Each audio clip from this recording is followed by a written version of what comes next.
Hello, good afternoon mga idol. Nagpapapawis na naman ako dito.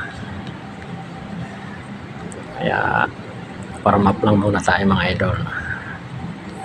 Tayo warm up bago tayo mag-bicep. Bicep kasi ngayon program ko idol, mga idol. Kasi kahapon tricep ako at saka chest. Kaya ngayon bicep naman ang i-workout ko.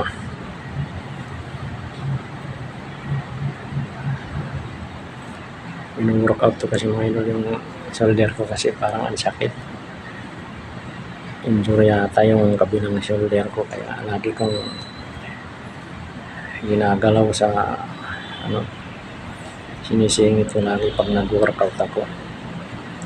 May frozen shoulder yata yung kabilang braso ko, masakit, kaya di ko makabuhat ng mabigat.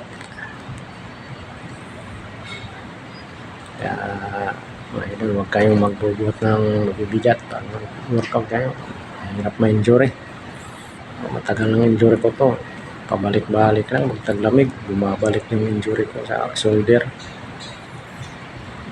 Kaya